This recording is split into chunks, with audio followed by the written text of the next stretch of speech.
Good evening, good evening, good evening, and welcome to another episode of Transformative Conversations with Sameon. And I am Sameon, leader and founder of One Transformation Center. One Transformation Center is the sponsor of our segment, of our show. If you're not aware of One Transformation Center, go to all the social media locations and check us out. Go to YouTube, Facebook, and Instagram to get more information on who we are. Hey, how you doing? Of who we are. As we're here to support you, we're celebrating humanity and support you by inspiring, motivating, and healing lives and relationships across the globe. When I mean across the globe, I mean across the globe. And at the same time, it is our space not to change you, but to inform you so that you can be the best and highest version of who you are. That's our goal. That's our ambition. So we thank you for tuning in. We have a wonderful conversation for you today. I hope you're ready. Because there's some things that are going on around us right now. Some of us are feeling overly tired, feeling like there's not enough time in the day. We're feeling like things are just passing us by. I mean, let's be honest. Have you noticed that time has sped up? Have you noticed that the degrees of separation between people, cultures, communities, genders has increased?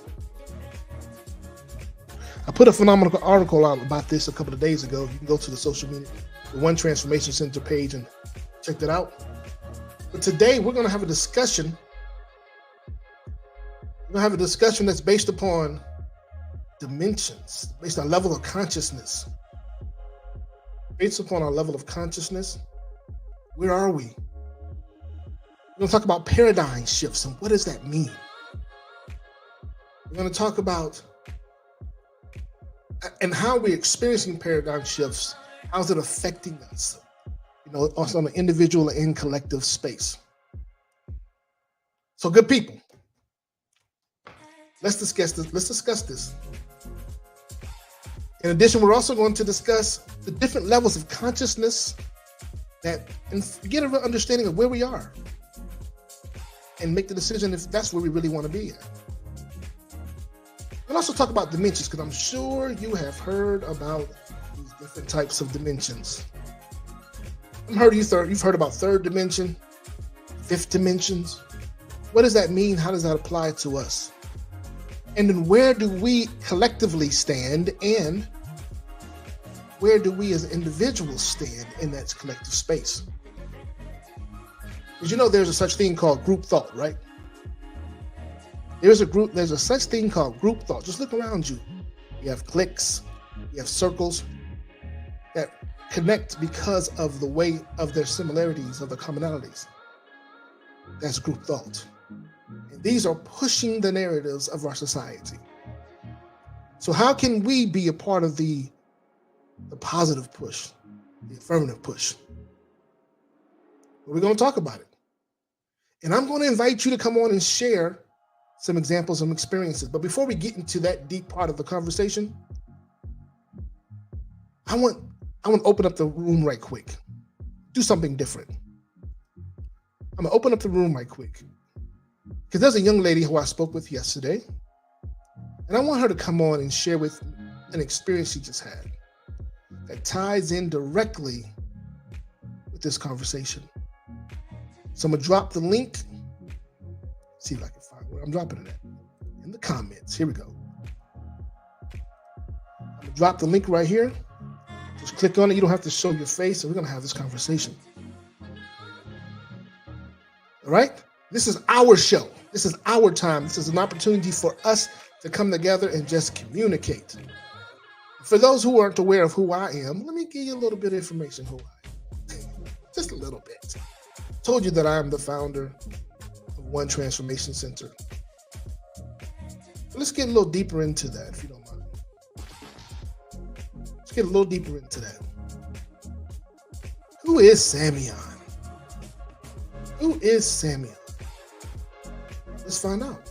Let's discover. Oops. Feedback here. Feedback. Give me a second. I'm playing with my tablet at the same time we're having this conversation.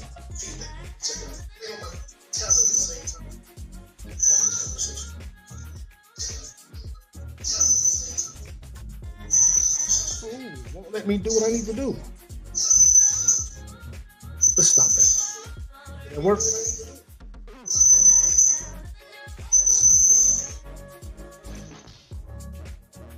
How about now?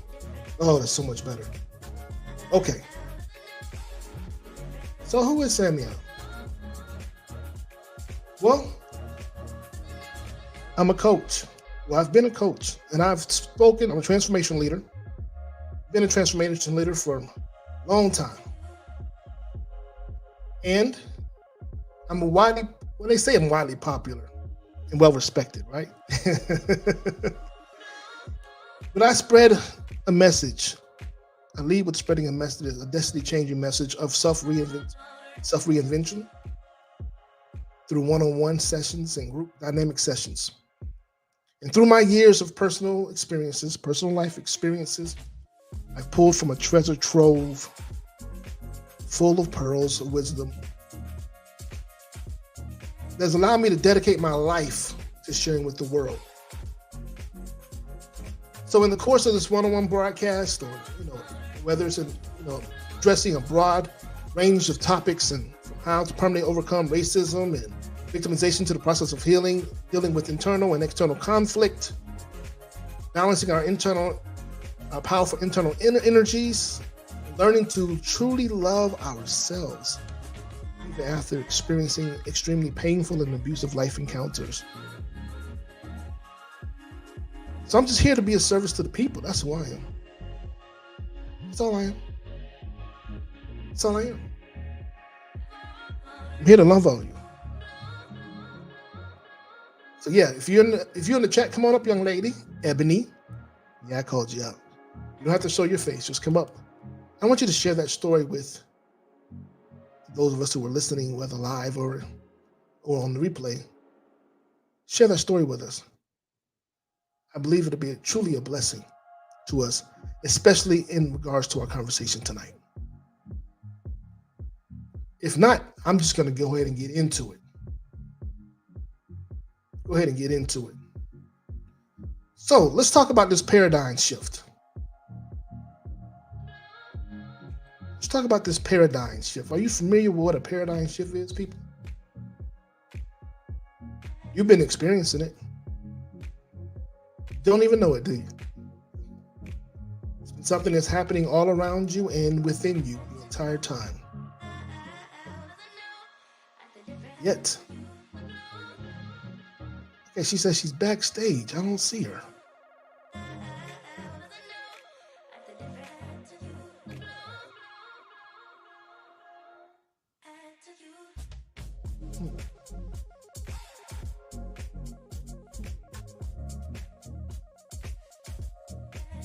I don't see anyone. Someone said they're backstage. I don't see anyone backstage. So you want to try to come in and try this again. Log out, log back in. So let's talk about the paradigm shift.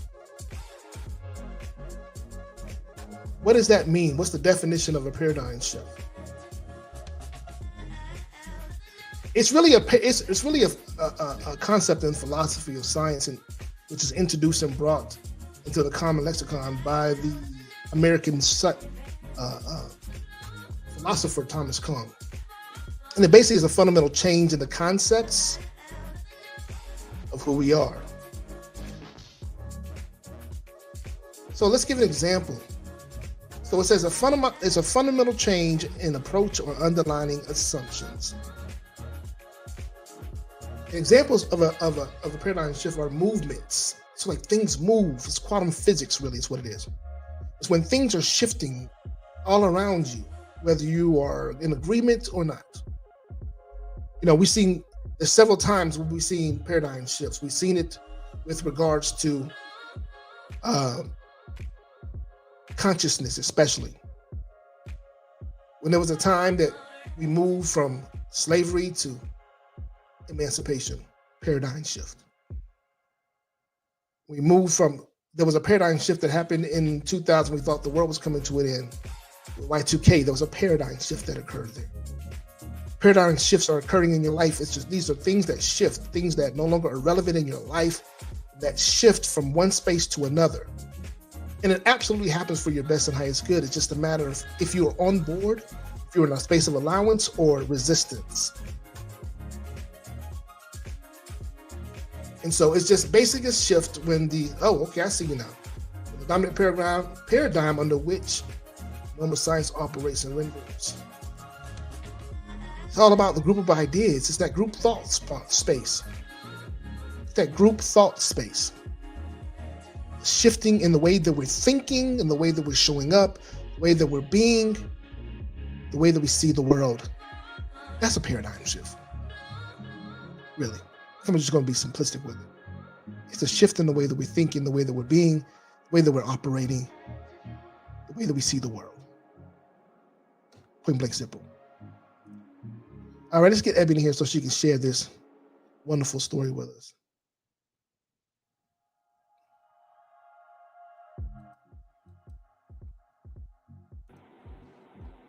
Ebony, you're on with us.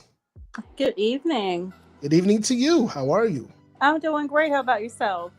Fantastic. Awesome. Fantastic. Now, it's a great day for transformation, you know? Indeed it is. Yeah, we were talking about, you noticed a shift. You had some activities that occurred this past weekend with your acts of service. And you talked about how what it created for you, what you experienced out of it. Yes. So this past weekend, a group that I have with a few friends, we went out to service the homeless community and provide them with toiletries and food. And upon going out there, because this is the very first time, we had no idea what we were going to be faced with or what we would be met with.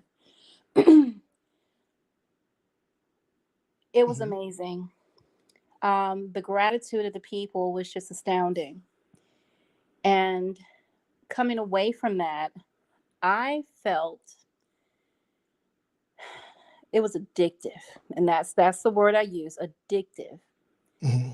And to be able to help people, service people, is just a great feeling. And as I thought about it, telling everybody how I felt from it, I started to feel guilty when I started thinking about it. Because I felt that the addictiveness that I expressed was selfish. Because it was about me. And I realized that event was not about me. It was about them. Wonderful. Wonderful. How so? I'm sorry, say that again. You said it wasn't about you, it was about them. Why couldn't it have been both? I just felt it wasn't really about me. It wasn't me. I was out there to provide for them, to make a change in their, even if it's just for a moment, a minute change in their day. Right. So what did you receive anything from that space? I did. It was joyful. Mhm. And to be able to witness this one lady out there basically praise dancing because she had not had the opportunity to brush her teeth, have her mouth cleaned in so long. It pierced my soul, with sadness, because none of us should have to live that way. But it also overjoyed me to be able to see her receive the benefits of what were provided for her, and thoroughly enjoy it. I didn't want any recognition, and that's why I struggled with the whole feeling guilty about saying that it was addictive, in a selfish sense, because I'm not a person who likes to be in the front of things. If I'm doing something for someone, I don't want the recognition. I don't want people to know that I did it for them, because in a sense it really wasn't me who was doing it. God made a way for me to be able to provide for them. Absolutely. One of the things you said a magic word, and it goes into what our conversation about pertaining to the levels of consciousness. And that word was simply selfish.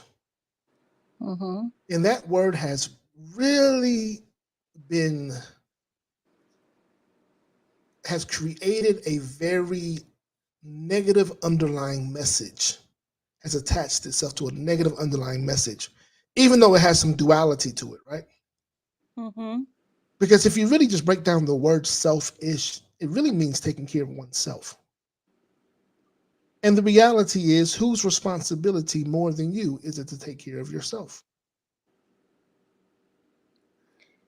Yet, when I say there's a duality in it, the duality is this: you can be selfish in a lower vibrational space, in a lower space of consciousness,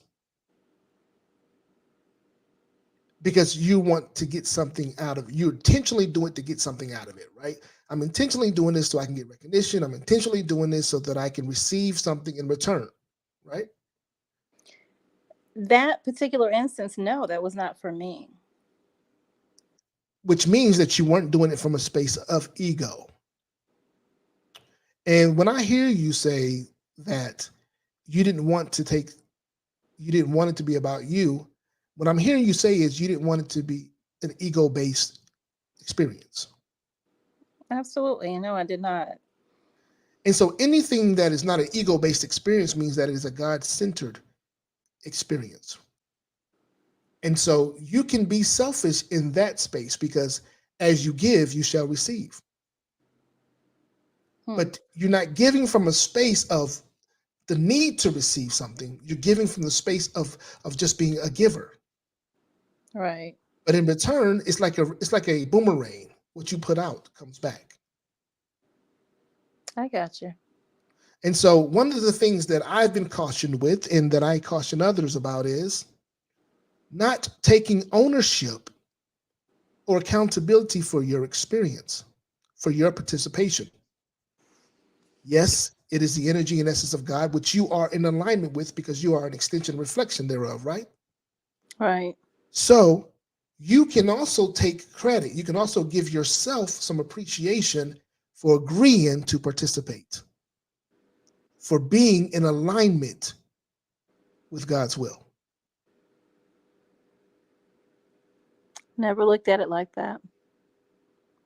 And so the reason we don't look at it like that is because we live in a society that tells us that we can't. It tells us that we are separate from the will. And the only thing that is truly separate from the will is ego. Because the acronym of ego, EGO, says we are edging God out. Mm. So each of the individuals, and this is what I tell people about relationships, if we can begin to change our perspective, shift our perspective on relationships, we would experience less trauma. This goes into the paradigm shift. If you begin to see relationships as helping you, supporting you, as being an extension and reflection of you, showing you the things that you enjoy, the things that you don't necessarily enjoy, meaning that space of contrast, that would allow you to be able to grow and become greater, become more, become the best and highest version of yourself. Mm. For instance, if you see something in someone that you do not like, right? Mm. And if you say, instead of me pointing the finger at them, I look and see, why is it that I don't like that? What's going on inside of me that caused me to be repulsed by this? It caused me to feel uncomfortable with this. And if you do that work internally and say, oh, let me fix that.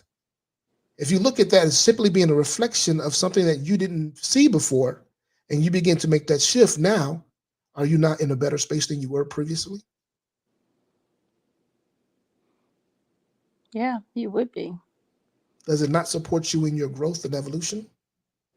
Yes, it does. It's in your best and highest good. It's in your best and highest good. Is there anything else you want to share with us? I'm not rushing you. You can stay on the line. Oh I'm just going to move. no, no, not at this time. I'll still have you on. I can just mute myself because I have to go pick my daughter up. So Yeah, yeah, I didn't want to have y'all hearing all this background noise. So you're fine. You're yeah. fine. And feel free to chime in anytime you want to. All right, I will. I'll just mute myself and stay in then. All right, fantastic. All Thank right, you, thank Ebony. you. Thank you for allowing me to be here. My pleasure. My pleasure. Let's talk about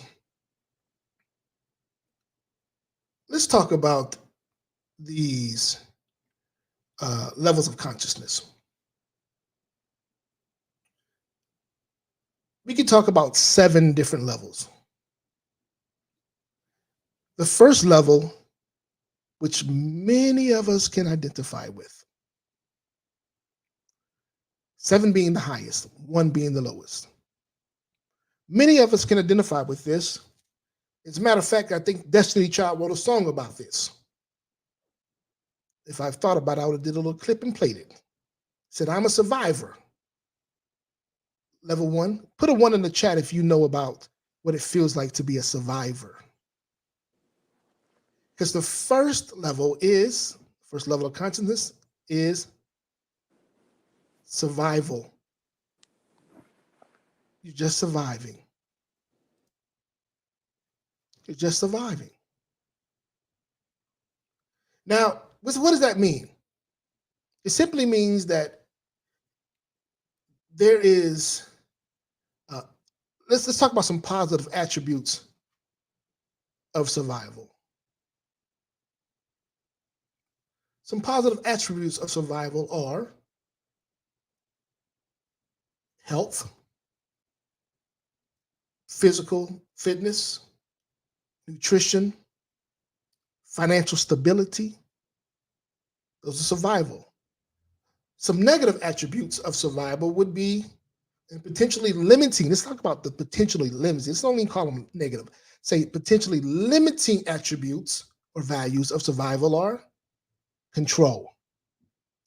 You have this need to be in control. You have this need or space of manipulation or greed or caution because you're constantly on go. You're constantly trying to protect yourself to make sure that you're not hurt. You're constantly trying to figure out a way out to move beyond and above the experiences that you feel like you're surviving for. You take the perspective that things are trying to hurt you, harm you. When the reality is, if you could take that idea of survival and move it and shifted to a space of elevation or graduation, then you feel a sense of accomplishment. If you can feel it, if that correlates for you, put a one in the chat. That if you could take the idea of survival and look at it differently, change your perspective of it to a space of elevation and or graduation from the thing that you came through, from the thing you graduated from what you overcame.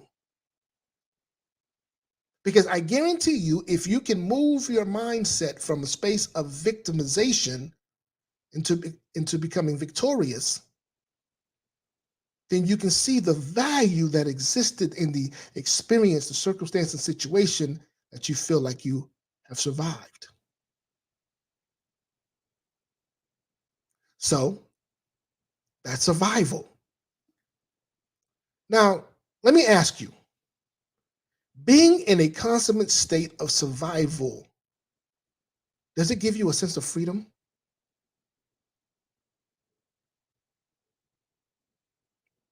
Does it give you a sense of freedom? As a matter of fact, you know what? I'm gonna drop the link down here again. I'm gonna get the opportunity for, as we're having this conversation, for people to be able to engage in it real time. There it goes. You don't have to show your face, you're fine. Ask that question again, please. Being in the space of survival, does it give you the feeling of freedom? I think not. Not for me. Does it make you feel limitless or limited? I'm gonna have to think about that. Because when I think about survival, it's more so of something that you have to do. Right. Like I there's don't not feel really many choices, right? right. I don't feel freedom in that. I don't feel choice in that. It's something that had to be done. So I wonder if, with that being the case, why is it that so many of us subscribe to the idea of survival? Why do so many of us celebrate survival?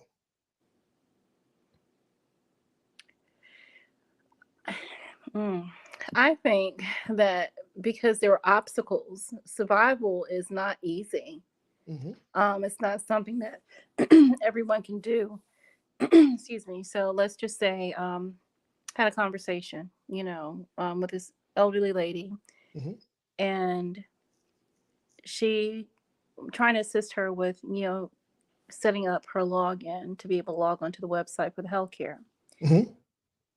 And she said that that's beyond her, that she doesn't know how to use a computer and so on, so on, so on. And she said, yeah, all these young people, they're not going to know how to survive. One day we're going to have to revert back to the old ways of doing things. And that's what she said. So she mentioned the word survive. And I thought about what she said. If everything shut down, no, a lot of the the younger generation would not know how to carry out certain things. But those who have lived through would be able to survive. But I have a word replacement. I think the word survival is an easy word. Survive is an easy word. But I think what the word that we really need to replace in that space is they won't be able to thrive. Think about that. There's a difference in that, right? There's a big difference, yeah. Because they'll be able to survive. They'll figure it out. It's bare minimum. They'll figure it, the bare minimum out. But will they be able to thrive in that space? Yeah. Like even if we use reverse osmosis in that space. We use reverse osmosis in that space and say, is she surviving in this age of technology? Or is she thriving in this age of technology? She is surviving. Right. So the ultimate goal is that we all desire to thrive. Right. It's just a matter of how do we position ourselves to do so. Shaman Tamika's I see you came into the room. Would you like to what would you like to add to the conversation? Sure. How you all doing? We're great. We're great. Good, good, good. I think that we have been so accustomed to survival mode that the thought of being in alignment with our abundance is fear facting. Does that make sense? The fact of being in survivor mode is what you're saying is based upon fear. Yeah. Okay, that makes I, sense. I think it's a fear thing because um I'm sure at some point in time that we were created to work together, to commune together, as they call it back in the day, the bartering system. But today, because everything is, we got to do this, we got to do this, we got to do this, we got to do this to survive. And being in that survival mode, we just can't see or hear that we are already in abundance and that our needs will be met if we just trust in in our divine source and who we are. Absolutely. Yeah, and I agree with you too. I think that no, it is evident that Yeah. we aren't aware of who we really are, Right. whose we really are. We Mm-hmm. aren't aware of our heritage. We aren't aware that miracles are already entitled to us. It's not something that we must do. We aren't aware. We're spending so much time trying to figure out who we are instead Mm-hmm. of utilizing that same space of being who we are. Right. I Yeah, agree. yeah. And so, with that being the case, it's like you said something about you know knowing that the opportunities will be provided to you or the support will be provided to you. I'll push back and say that the support and the opportunities have always been present. We just haven't been aware of them Right. because we're focused on surviving. We're focusing on our grievances, which embellish our survival, which create the space for us the need to survive. I want to read something real quick about Mm-hmm. that. Mm-hmm. It says, to survive, we need clean air, water, and wholesome food to keep our bodies fit, healthy, and fit. And we need to feel financially secure. How you deal with survival situations as an adult depends on the conditioning you receive as a baby. If you have Mm-hmm. difficulties getting your survival needs met, your parents ignored you when you cried, or you felt abandoned, you'll be very cautious as an adult. You may also become a micromanager because you feel that you cannot trust other people to take care of your needs. Yes. Mm-hmm. Mm-hmm. Whenever you have anything that feels like a survival challenge, your fear based, which is what you just stated, limiting beliefs from childhood will be triggered. You may become anxious and emotionally upset. Your anxiety will come from the limiting belief that you will not be able to control your environment to get your needs met. Man, that sounds like many of us when it comes down to our to who we are in our relationship with the creator, doesn't it? Yes. Yeah, I really think does. it's like I think it's like you know how you asking the creator for something?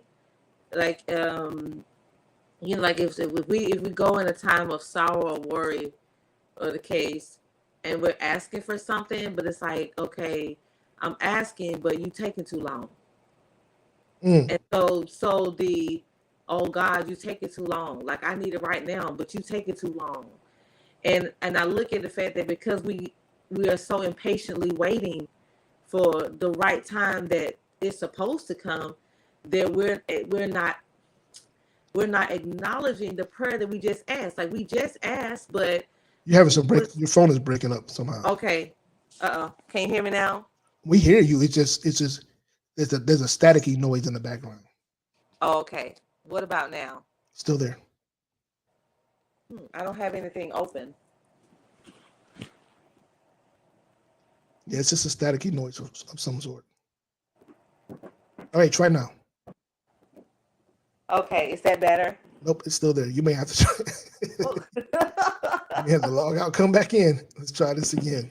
Okay.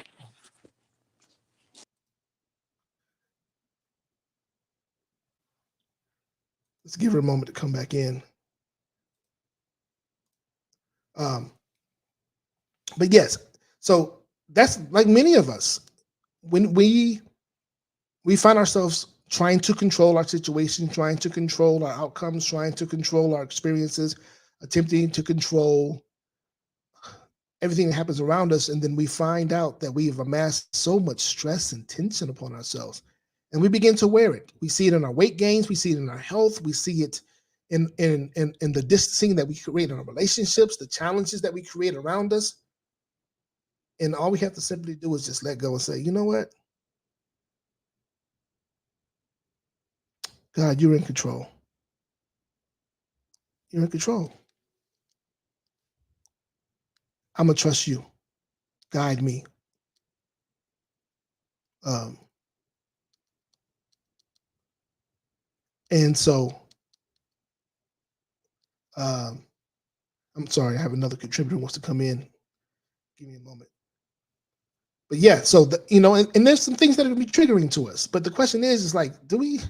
Again, it goes back to the idea. It goes back to welcome back, Tamika's. It goes back to the idea. It goes back to uh, how is that working out for you? Like really, how's that working out for you to have the need to be in control, to try to manipulate situations? Mm-hmm. And as you said to me, because I loved what you said that we're impatiently waiting. We've grown impatient, and what we don't realize is that it's like I asked this question yesterday. Ebony's going to laugh because we talked about this. If I give you the test, if I say we have a test, right? But I give you all the answers and I say, I want you to use the answers on this test. I want you to use the answers on this test. What are you going to do? When it's time to take that test, what are you going to do?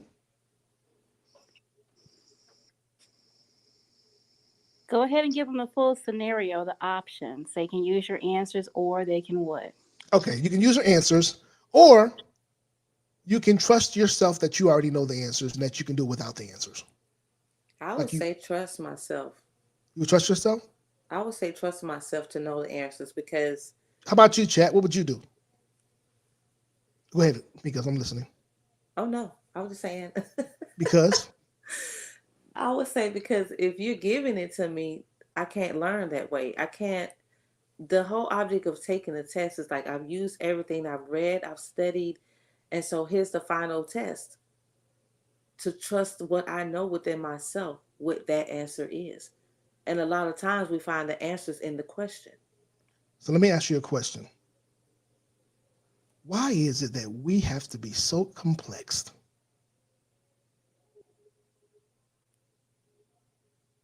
I'm going to state the scenario again and see if you answer the same. I have a test, and I'm telling you, I want you to use this test to answer. I'm giving you the questions to this test and the answers. And it's an open book, and I want you to use the answers for this test. Oh, okay. Are you going to use the answers, or are you going to trust that you're going to trust that you know the answers and you don't need my help?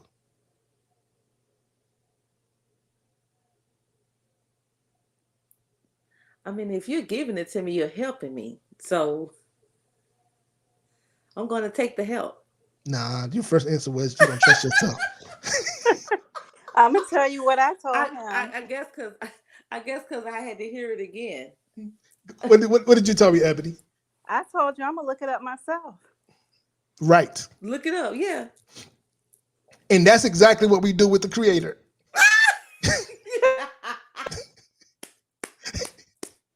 He said, I got all the answers. Just, hey, use me as your lifeline. Yeah, so I'm the cheat code. Use me.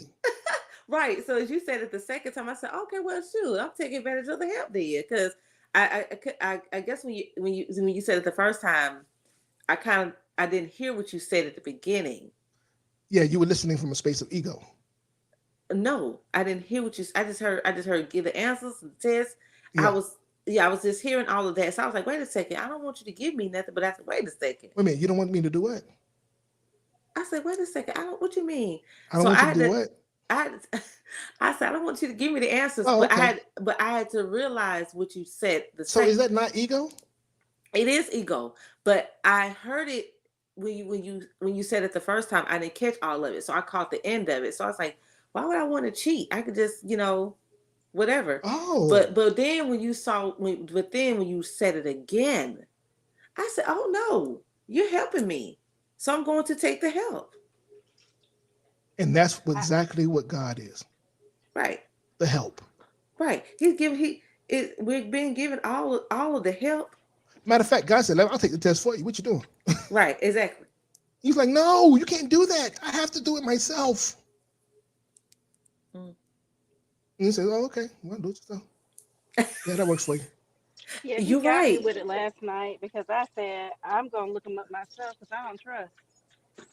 Huh? Hmm. Is that right? And Yeah. that's the thing. These questions have to be asked so that we can see ourselves, so that we can adjust our behaviors. We can adjust our level of consciousness. Correct. Speaking of levels of consciousness, let's move to the next one. Level two, relationship consciousness. Mm. Now, the second level of relation is personal consciousness is all about safety. Mm-hmm. Okay, to feel safe, we need to feel loved and protected. We need to feel a sense of belonging, and how you deal with relationships situations as an adult depends on the conditioning you received as a child. Keep in mind, I do a lot of this work, and I do something called childhood regression work. Yes. And the reality is, what we don't understand is most of our traumas, most the way that we respond as an adult begins with the traumas that we experience as a child. So you could be 20, 30, 40, 50 years old, but if you haven't healed from your trauma, if you go back to the age of your trauma, you are responding to circumstances and situations, life challenges, life choices from that age, not from Mm-hmm. your current age, not from your current experience, not from your current wisdom. And so uh, it's important for us to be able to understand that in order for us to truly be access to the information and the wisdom that we desire, we have to be able to heal from our traumas that always begin at a child age, whether it's a teenager or before. Mm-hmm. And so in these relationships, you will become suspicious of others as an adult. And also, if you didn't feel loved, you may appear needy or wanted to be liked. If you didn't feel love, you may appear needy and wanted to be liked. Whenever you feel you don't belong or don't feel loved or cared for as an adult, your fear-based limiting beliefs from childhood will be triggered and you will become anxious and emotionally upset. And if, on the other hand, if you felt unconditionally loved as a child and always felt safe and protected, you'll be able to take care of yourself and needs later on in life. So, relationships, relationships, consciousness. Can anybody identify with that? Yes. Oh, absolutely. Now, understanding that, so tell me the thing that hit you the most, that bunged you on the head when you heard that?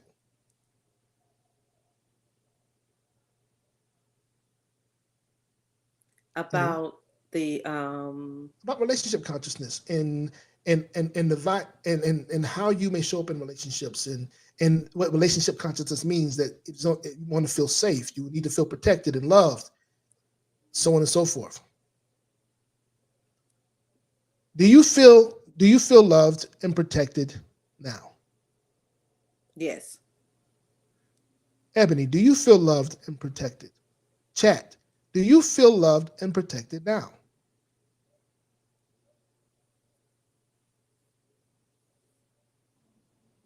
Give me a second because it was breaking up. You asked, "Do I feel loved and protected?" Currently, yes. Oh, in a relationship, are you talking about with a mate? No, I'm speaking in relational experience in general. Okay, this is going to be hard because I'm driving and it's not coming through clearly. Could you repeat that again for me, please? I'm speaking from a general space. Do you feel loved and protected in a general space?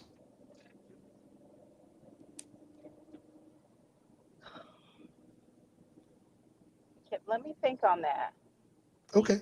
please. Because when you go to bed at night, do you feel loved and protected? Do you wake up in the morning feeling loved and protected? Are you feeling provided for? Are you feeling the things that are encompassed by love? Oh, no. No, I don't. And so, in order to fix that, we have to go to the root of it. And the root of it, it's probably started in some childhood trauma. We won't get into that right now because we don't want to. It can be deep, unless you want to share. Oh, I know exactly where it began. That's something that I thought I had healed from, but when things happen in your life and some things resurface and you realize you're not healed. Hmm. And my trauma came from the relationship with my mother, Hmm. or the lack of Hmm. um, You know what age? the What age? physical. Ooh, as early as I can remember, like 7, Okay, the physical and the verbal abuse. right. So, Now, so when someone is verbally aggressive to you, does it trigger you? I shut down Mm. Do you know why you shut down? because I don't want to deal with it. Do you know who doesn't want to deal with it? That little girl inside of me. Your 7 year old self. Hmm. So you have to ask yourself the question: do you want your 7 year old self to make decisions for you at your current age? Oh no. So we have to free your 7 year old self from being that space. And I know people say, well, this is, you already said that you did your work, you were doing your work for forgiveness, but there's another component that needs to happen in the space of forgiveness. You ready for it? Hmm. It's called changing the narrative. Changing the narrative. I too had some childhood trauma regarding both of my parents, but specifically my father. And it wasn't until I began to change the narrative that I no longer was triggered.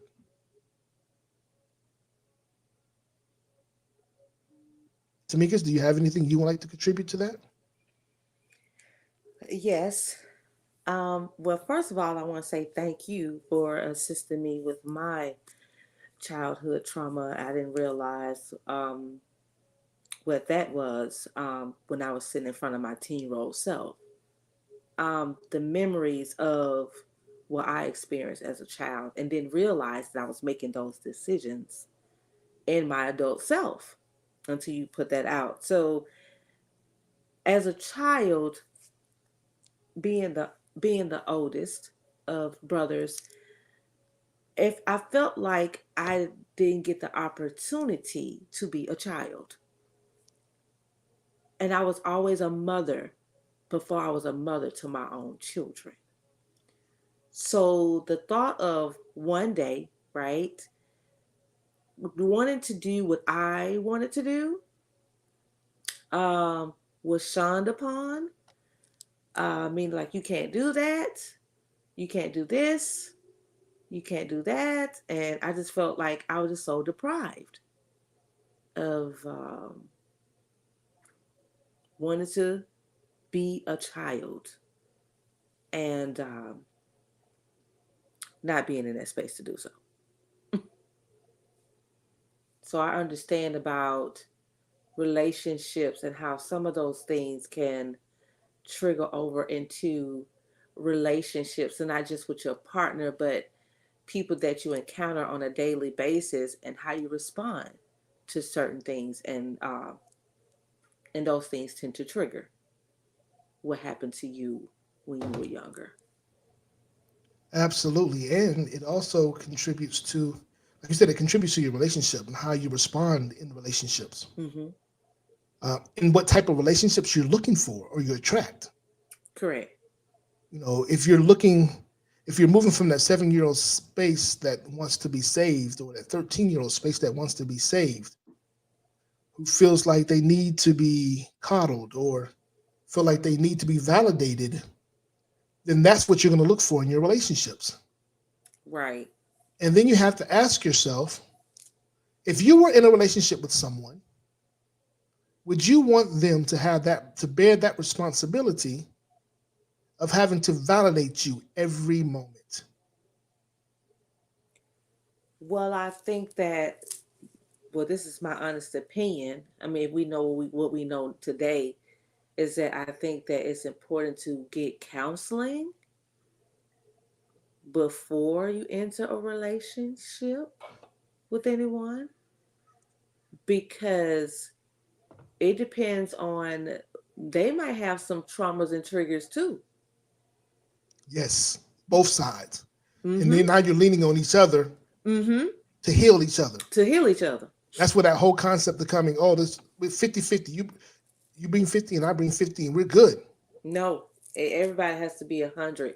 It has to be the whole pie. Well, why not 80-20? You know, you just, if they have 80% of what I'm looking for, I can deal without, I can live without the 20%. No, because the 20% is still empty. There's still some voidance there. There's still some, no. That 20% could, that 20% of whatever that is, could overrule that 80. Absolutely, certainly. Yes, Ebony. Oh no, I was just gonna say I agree. That's why I'm single.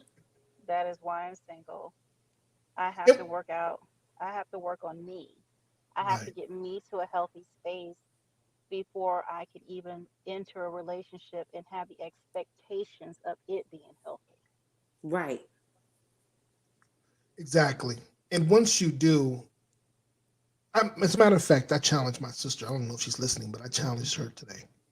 Hmm. And you're not gonna know what sister it is because I have 9 of them. So mind your business. I can't. But I challenged her. I said, instead of you seeking for a mate, a partner, Hmm. a spouse, allow yourself to align with the one who best supports you where you are, the one who is a reflection extension of you. You don't have to go searching for it. Just allow yourself to align with it. Correct. Then you will be able to realize a more healthier experience than if you go out looking for something. Because realistically, you're not meant to hunt in the first place. And a lot of times when you're hunting from a space of, you have this list that you want to fulfill, and that list may not be what it is that you really, what best represents you in this moment. Hmm. Hmm. So it's absolutely important to do your work. But at the same time, don't always just shut yourself down. Allow yourself to engage with others so that you can use that as a barometer of where you are. Because if you're stuck in your bubble, you really don't have an understanding of where you are. It's hard to see your growth.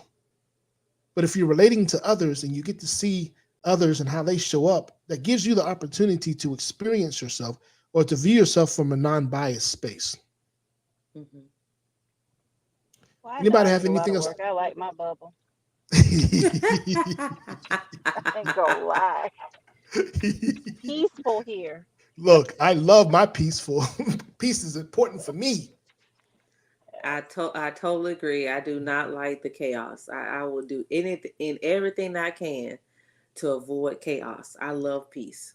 But a lot of us, we survive. Some of even thrive and control chaos. Hmm. It's like they have to have that. I grew up in a family that, my father's side of the family, where they had to keep some kind of chaos going. It's like if everything was quiet and peaceful, you know something wrong. You just know something is wrong. And you know that something's about to, as they say, to pop off because it's too quiet. It's too quiet. Like for instance, we was at my grandfather's house one time, and I said, "Oh, I'm so thankful that everyone is quiet. We all are laughing and talking." I said, "Nothing's going on." And the minute I said that, you just saw a bottle throw. It was over. Wow. Oh my. All right, so That's let's talk about the positive values of the relationship, the level two level of consciousness, which is relationship. okay. The stage of development for that is the conforming stage. Conforming stage. Mm, The positive value of that is safety, family, friendship, belonging, and harmony. mm-hmm, Right.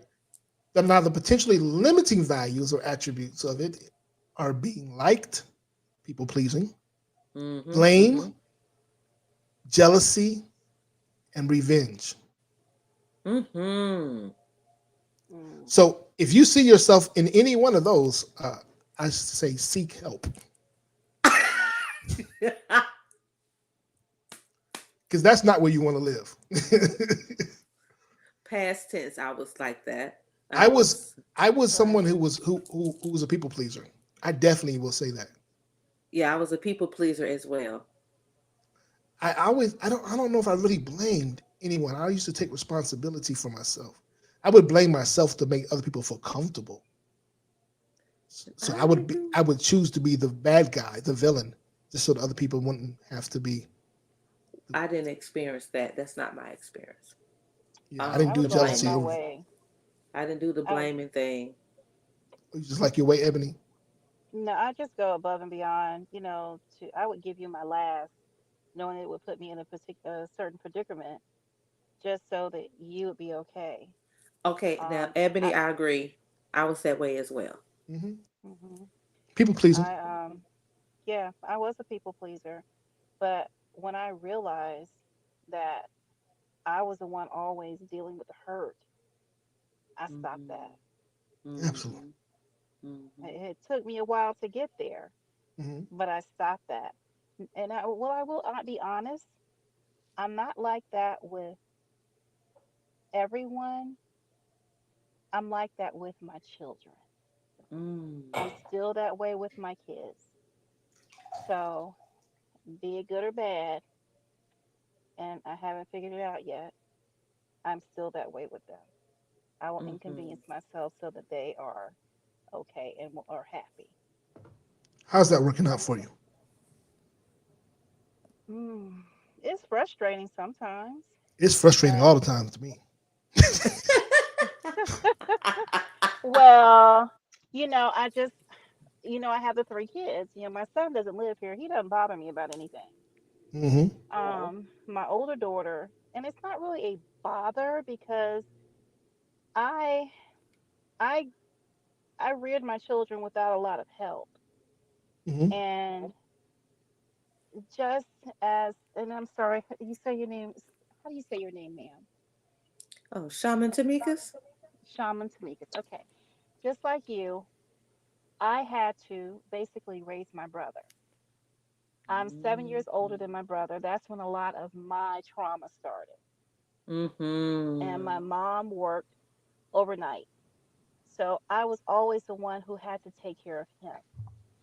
And I went from being a parent to my brother to having my first child at the age of 19. And I am 49 years old, and my youngest one is now 17. Mm-hmm. So I've spent my entire adult life raising my kids. And if you ask me, what do you like to do? I don't know. I don't know. Who are you? I don't know. A Because the mom. person that, Mm-hmm. right. And I always tell my daughter, I don't want that for you. Still Right. keep a sense of who you are. If You want to go on this trip, and I'm thankful that she's not one of this young people that's out there in the streets up to no good. She the trips that she want to take are like she went over to Israel, with the church. She Nice. does a lot of trips with the church. Hmm. I want her to be able to get out and go and experience life and do things. Hmm.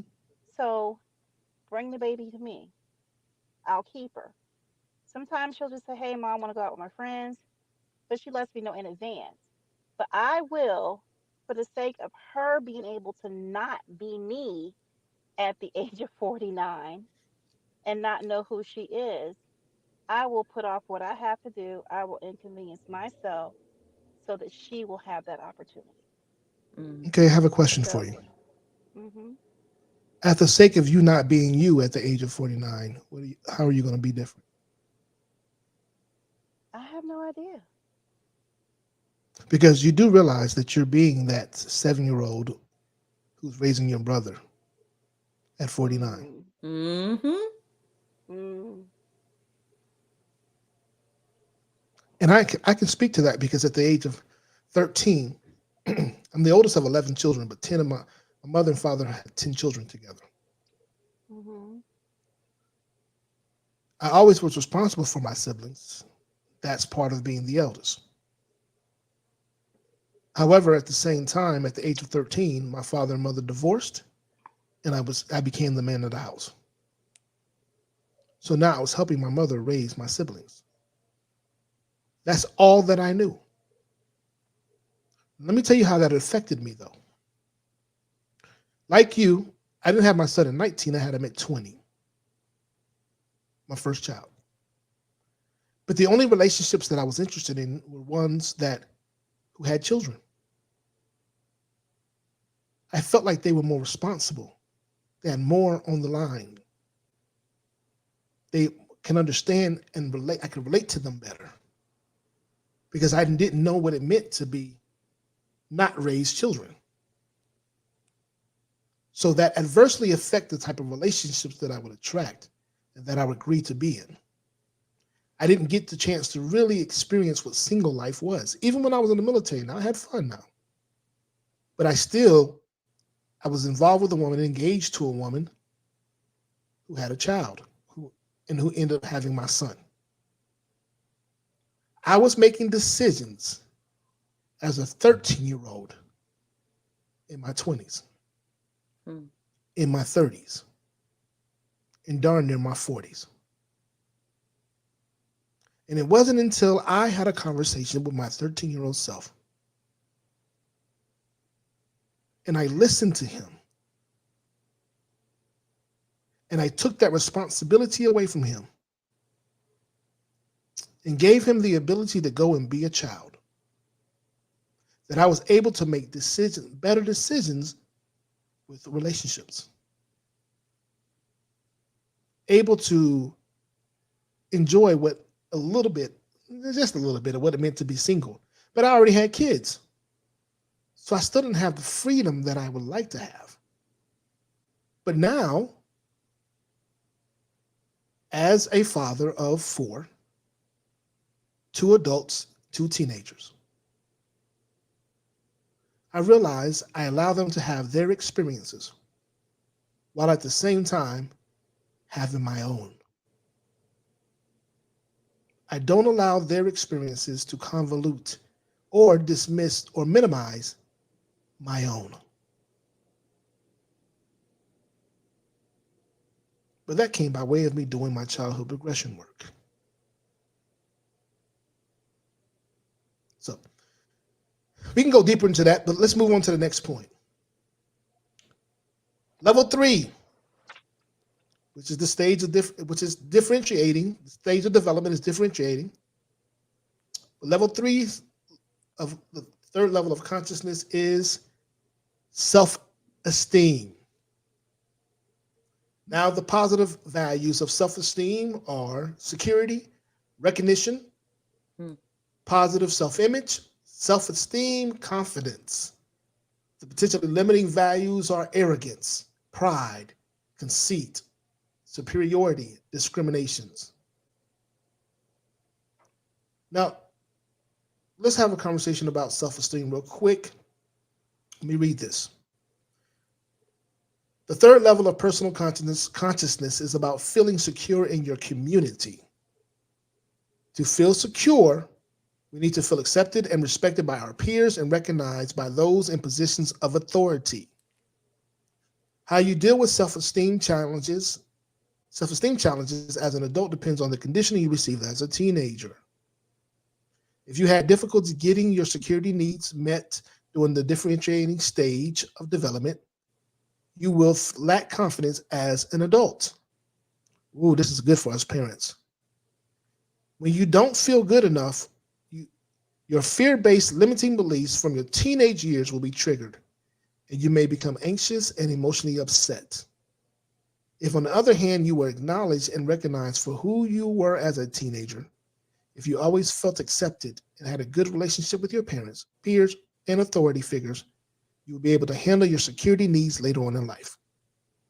Now, I'm sure there's a consensus that as parents, we want our children to grow up and need us less. Am I correct? Chat, put a one in the room if you agree with that statement. We want our children to grow up to be independent and less and more self-reliant, less dependent upon us. Ebony, Simon Tamika, do you agree or disagree with that? I see I got a one over here. Okay, Ebony said one. She agrees. Yeah, I agree. Simon Tamika, how do you feel? What do you say about that?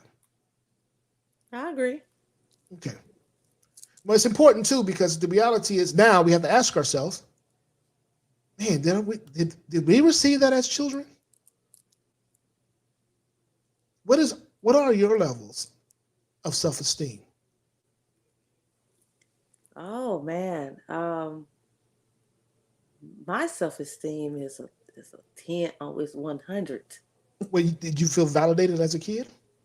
I did. I think most of that came from my grandmother. Um, I think the way that self-esteem was introduced to me was my mother used to always say, "When I leave out the house, you leave out the house as I leave out the house," which means my mother took pride in how she felt within herself. My mother used always wore pretty things, and she always kept her hair beautiful. Uh, Everything about her was just beautiful. Her hair, her clothing, um, everything about her. So she says, as a young woman, you always want to feel good about yourself, and not just in your appearance, um, but as well as your clothing, like your hair. You know, never leave out the house. How she say? Never always leave out of the house as if you're going on a stage. You never know who you might meet or who you might see. And presentation was everything. Absolutely. Now, that's great information. That's great advice. I always tell people that you dress for the position you want, not for the one that you have. You present yourself in the way that you desire to be seen, not for who you are. Yes. There's a comment, there's a statement that I love. People always compliment me. I say, you know what? I'm so glad that you can't that I don't look like what I've been through. Exactly. But at the same token, there's people out there who put it on now. Oh yeah, they put it on there. They They, like to they put it shine. on, but they are dead inside. Very dead. They are the least self-confident people Mm-hmm. that you know Mm-hmm. because they're covering up, they're masking. Right. Ebony. Oh no, I agree. And so we have to differentiate the masking from the authentic appreciation and the growth of who we are. Um, and so That's great information that your mother provided you, but we have to also understand that self-esteem doesn't really come. It's not an outside-in experience; it's an It's the inside-out inside out. experience. It's the inside out. I didn't have a lot of self-esteem growing up because I didn't feel heard, I didn't feel seen, and I didn't feel wanted. Mm-hmm. Those experiences happened for me outside of the house, not Mm-hmm. inside the house. Mm-hmm. And so for my children, I create the space for them to be able to be heard, Mm-hmm. to be seen, Mm-hmm. and to know that they're wanted. Mm-hmm. And yeah, it gets frustrating sometimes because they make decisions that I don't necessarily agree with. But I understand too that that's part of their growth. Right. Mm-hmm. Part of their growth. So did you, Miss Ebony, who has childhood trauma beginning at the age of 7, did you feel heard, seen, and wanted? Oh, heard? Absolutely not. But oh, absolutely not. But I don't think that I had self-esteem issues. Hmm. I too, and I think it's just the era that we grew up in. My mom was also a stickler for appearance. Mm-hmm. And when we went outside that home, I don't care if we were just going outside to play. Between my mother and my grandmother, my hair was always done. Yes. Mm-hmm. Um, my clothes were always clean. Um, so yes, now I will say we didn't have a lot of money at all. We were poor, but I didn't know we were poor. Hmm. Mm-hmm. Um, and just like today, my mother takes pride in letting you know that Uh-oh. the outfit that you just complimented her on, she's done had it for about 15 years. Oh, okay. Yeah, I'm with you on that. So, Oh, this old yeah, thing. so, yeah, but no, but that's the kind of pride that she had, and she passed that along. Hmm. Now, when I leave outside the house to go somewhere, now, yes, I will put myself together. I will be decent. Yeah, But yeah. inside, baby, But do you yeah, realize? Let me ask you, ladies, because this is something that we see on an everyday basis. mhm. What do you think about these young ladies who are out here wearing clothing that, well, really, is it clothing? Because they don't have a lot of cloth on. And what do you think about that? Is that something that um, is pro esteem? Because they'll say that, oh, we feel good about ourselves, so we put it on so that we feel good about ourselves. We have the freedom to do this, right? But what is your perception of that? Most of that is, I think, is they're seeking attention. Hmm. The way that the society is set up these days, with this generation, is that it's like you said about masking, because they're not getting what they're desiring to get from the home. They're seeking it outside of the home, and called being what's called in the in crowd, and doing what everybody else is doing to be accepted. Hmm. Um, that's what I think it is these days. I think it's mostly like there's nothing wrong with being comfortable with certain things that you in, but you know that you couldn't wear that when you left the house though. Like you looked at yourself in the mirror and said, "This don't fit, but I'm putting it on anyway." So it's an intention thing when you put it on. What is it that you're gonna receive once you hit that door?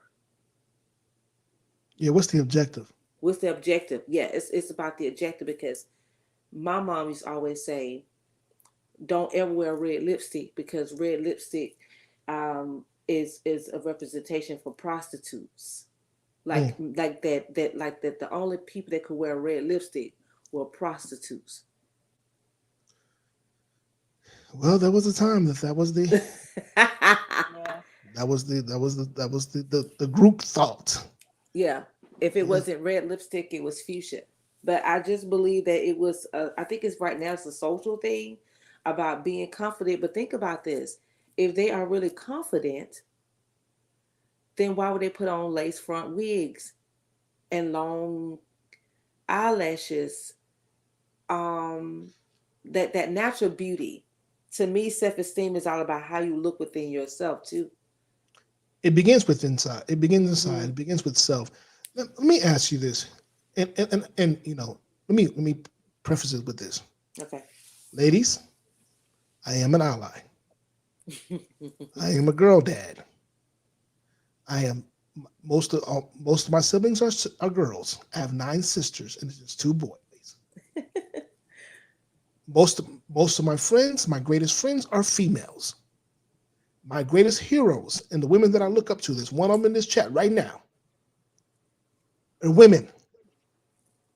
So I'm gonna ask this question since I'm setting that up. I've already set the stage to qualify myself. So you won't think I'm a hater or a basher. I'm not that. When we are putting the lace front weaves on, the tons of makeup, is it potentially could it potentially appear that we're hiding something? Yes.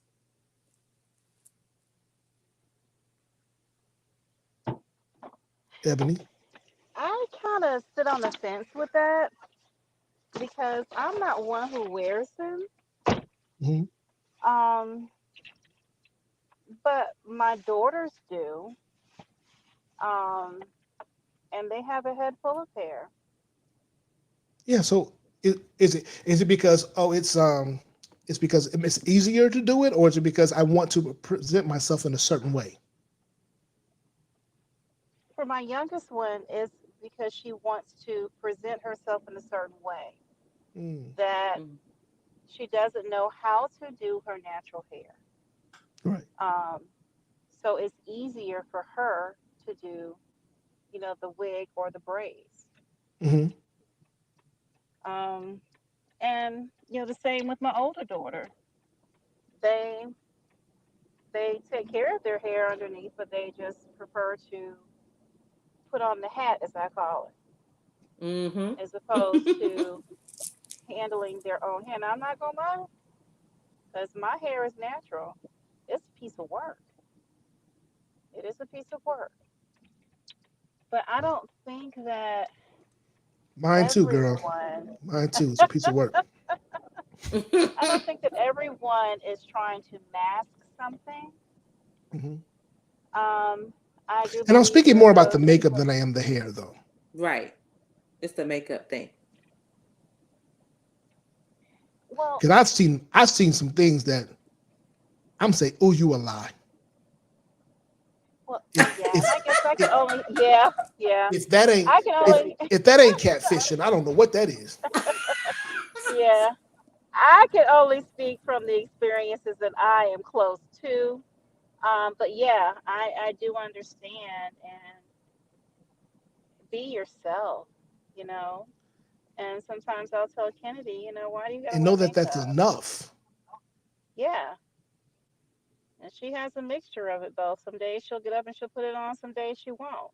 So I don't think it's a lack of confidence within herself or that she's trying to be someone that she's not. Right, I think for her, it's merely just the appearance, the fashion statement. right, right, Right. right. And so as But parents, yeah, a lot of these young ladies do. oh, they get on and put it on now. Okay. They are trapping. They are out here. They have become the Yep. hunter, Mm-hmm. which Mm-hmm. goes back to that whole relationship consciousness. But we'll move on. Level 4, transformation consciousness. Mm-hmm. The fourth level of human consciousness is about finding freedom and autonomy. You will want to discover who you are beyond the parental programming. I'll say it again. You'll want to find out who you are beyond the parental programming and the cultural conditioning you received during your formative years. At this stage of development, you will be asking questions such as who am I? What is important to me? Only when you find answers to these questions will you discover your true soul self, fully expressing who you are without fear of what others may think or say particularly your parents, peers, spouse, and the authority figures in your life, gives you the opportunity to make choices that are more in alignment with who you are. The prize that comes with the pursuit of this self understanding and knowledge is the independence and the ability to operate with integrity. When you discover and express who you are, you can remove your ego mask and march to your tune, not to the tune that has been imposed on you by others. Now, if I go and look at this and look at the stage of development for transformation, it's called individuating. Okay. Individuating. Individuating. Mm. Mm. Standing in your own individual space without the need to compromise. Mm. All right. And then the positive values of that are freedom, autonomy, accountability, adaptability, courage, and personal growth. There are no potential limiting values for this. None. Because you're standing in your own, you're standing in a space of authenticity. You're standing in a space of authenticity. So, how many of us can say that we are individuating, that we're operating in this transformative consciousness? Put a one in the chat if you're operating in this space, that this is your authentic space. Not because you're doing it just in spite of others, but you're doing it because of being your true self. You know who you are, and you're happy to be who you are, and you're standing in that space unapologetically. I'm putting my one right here. I think Ebony put her one there as well. Oh, that's Tamika's. Tamika's put her one there. Okay, fantastic. Well, that's good to know. We're all moving in that space. Okay, and that's why I do what I do. That's why we do these shows, we do these processes, is because we want to move to that space, this level. But this is only level 4 of 7. So what comes after level 4? It's level 5, internal cohesion consciousness. Internal cohesion consciousness. And it says the fifth level of human consciousness is about finding meaning. Oh, we have background noise. Hold on one second. The fifth level of consciousness, human consciousness, is finding meaning in your life. Finding what your soul came into this world to do. At this level of consciousness, the question is no longer who am I, but why am I here in this body? Oh, I know some people can agree with that. Why am I here in this body? And how can I fully express myself? How can I fully express myself? For those who do not feel a particular sense of purpose, this can be a daunting inquiry. For others who are gifted with a particular talent, your purpose will be obvious. If you are not sure of your purpose, simply focus on what you love to do and pay attention to what is immediately in front of you. Whatever it is, do it to the best of your ability. Alternatively, just follow your joy. Develop most obvious talents and pursue your passion. Many people do not discover their purpose until quite late in life. However, when they look back, they realize that all the twists and turns had a reason: to prepare you for the gift you were born to give, to fully express your true nature. When you find your purpose, it may feel like something small or it may feel like something large. Whatever it is, you need to recognize that it is what your soul came to do. And if you follow the promptings of your soul, you will find a sense of meaning and fulfillment in your life. Your life will become a journey of synchronicity, constantly unfolding in front of you. Be assured, when you commit your energy to your soul purpose, all manner of unexpected events will occur to support you. Your focus on passion and purpose may mean giving up a way of life that brings you comfort, stability, and certainty. Ebony, I need you to hear that piece right there. Your focus on passion and purpose may mean giving up a way of life that brings you comfort, stability, and certainty. It may mean moving locations, giving up friends, or risking your financial stability. In short, it may feel scary, but it is not something you should avoid. You will never be at ease with yourself. I'm going to say that again. You will never be at ease with yourself. You will not find internal stability if you do not follow your passion. If you don't follow the promptings of your soul, you will spend the rest of your life feeling unfulfilled, depressed, or living with regrets. Now, let's go up here and let's look at the stage of development for that. The stage of development is called self-actualizing. Self-actualizing. And the positive values to that are honesty, trust, creativity, integrity, authenticity, meaning, and internal alignment. There's no negatives when it comes to this. There's no potential limiting values when it comes to this space. So now, I can attest to this. This can truly be a scary space. The reason that I am here present in this right now moment, in this present moment, is because I am on this level. And I've realized this level. I'll say this. I've realized this level. Because again, this level is about self-actualization, knowing who you are and being that despite the trials and the tribulations, despite what the appearance of which you may lose, who may no longer be with you, who may no longer be in alignment with you. So, anybody else can identify with this space of self-actualization or the internal cohesion consciousness, the internal cohesion consciousness. If you can identify with this space, if you stand in this space as well, click the number 1.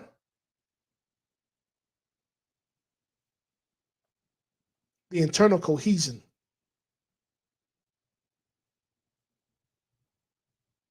Anybody have a comment regarding the internal cohesion?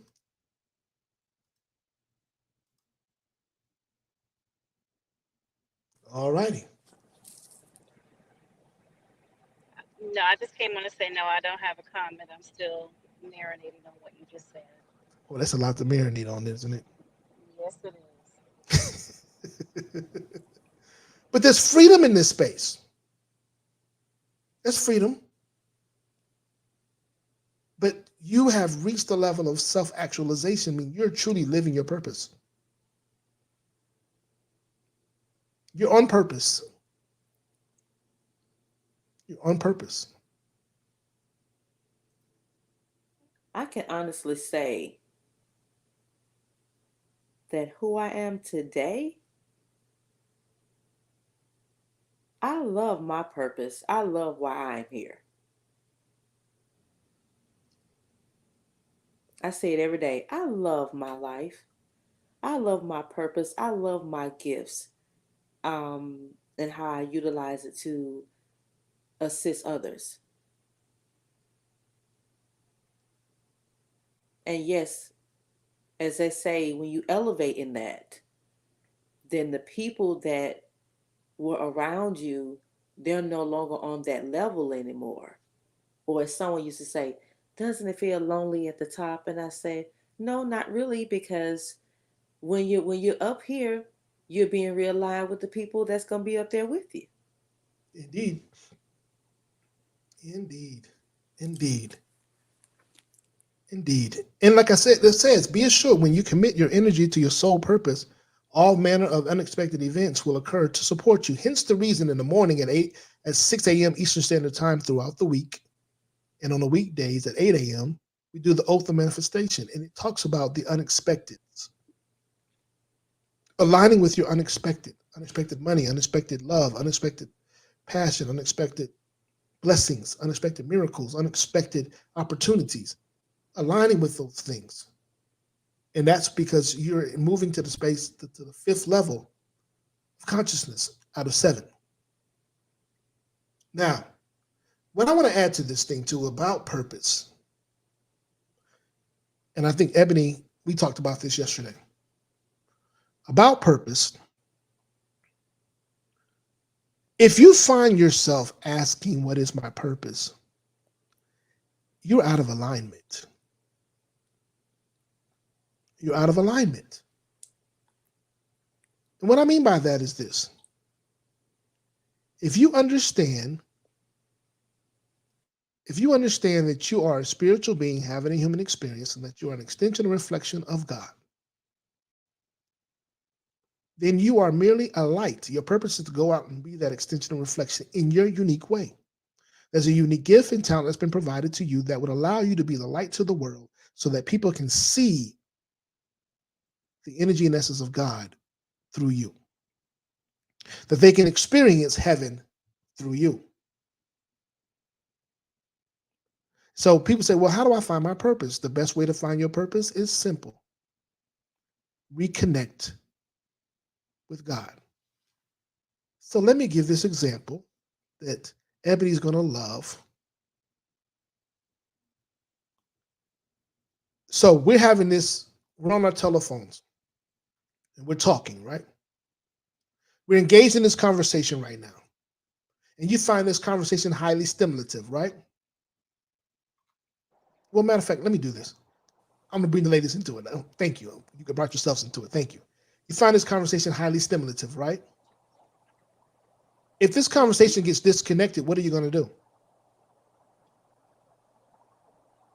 I'm going to reconnect. Tamika's, what are you going to do? Reconnect. So if you're going to reconnect, okay, so now we're on the telephone, and the telephone something happens, it drops. What are you going to do? Call you back. Reconnect. If you're on your tablet and the internet drops off, what are you going to do? Do my best to reconnect. So why is it that we can reconnect to these things and each other, but not to source? So That's crazy. Why not? And it's something we just need to ponder upon. How is it that we can reconnect? We'll pick up the phone if it's disconnected. We'll pick up the phone and call somebody and reconnect. If the internet gets disconnected, we'll go back and we'll figure out what the problem is and reconnect to the internet. We may be frantic about it too. Oh my gosh, I'm gonna miss something. I gotta get back on there. If we're watching a show, we'll figure out a way to reconnect. But we won't reconnect to the source of our being. And that's unfortunate. And that's where the divide comes. And that's why we struggle. And that's why we miss our blessings. Not because the blessings aren't there. It's because we're not connected. Correct. It's marinated. Let sit on that for a minute. Preach on. That was a whole message. Maybe in Pakistan.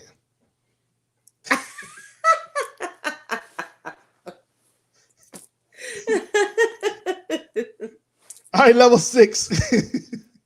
Level 6, making a difference consciousness. Making a difference consciousness. I muted everybody again. Making a difference consciousness. The 6th level of human consciousness is about making a difference in the world, in your family, your workplace, in your community or nation, or in our global society. If you are a leader or operating at this level of consciousness, you will realize that your ability to fulfill your purpose is strongly conditioned by your ability to connect with others and facilitate the work of those who support you. Enlightened leaders understand that this is through others, their followers, that they make an impact in the world. The more easily you can connect and empathize with others, the easier it is for you to fulfill your destiny.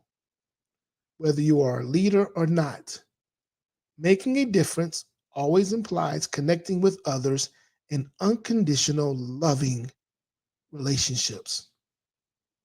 Now let's look at the development stage for making a difference. The stage of development is integrating. So we move from self-actualization to integrating.